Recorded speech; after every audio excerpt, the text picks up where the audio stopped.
television. So well, and was so well respected for. Now some new words in the political world. The Associated Press is reporting now that Montana Senator Conrad Burns has conceded the Senate race to Democratic challenger Jon Tester.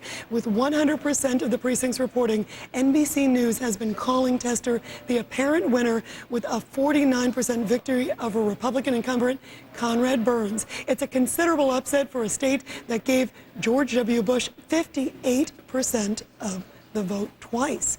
Well, will it be I concede or I demand a recount? Virginia's Republican incumbent Senator George Allen expected to make a speech in just a couple of hours from now. NBC News has projected his opponent, Democrat Jim Webb, the apparent winner. It was a hotly contested and very hard-won race, which you can see from the latest figures up there. NBC's Kevin Cork is standing by live at Webb's campaign headquarters in Arlington, Virginia. Kevin, what can we expect to hear 2 hours from now?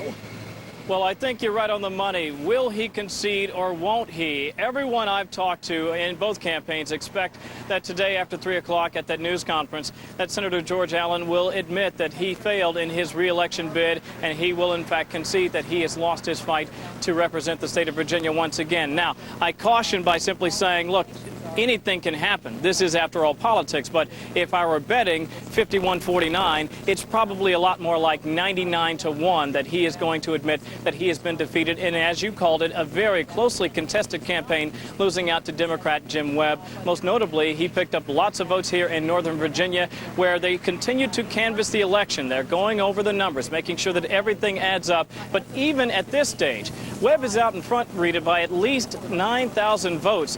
Some people say he'll be out in front by 10,000 votes. So do you really need a recount at that stage? Probably not.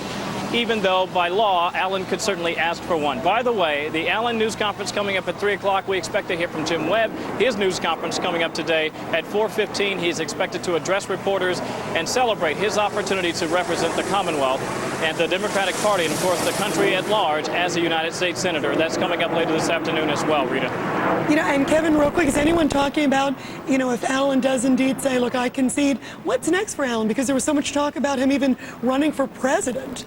It's just a stunner when you really think back to 6 months ago or 8 or even a year ago. He was a shoo-in, everyone thought, to run for the United States Senate and win easily, and then a shoo-in to run for the presidency.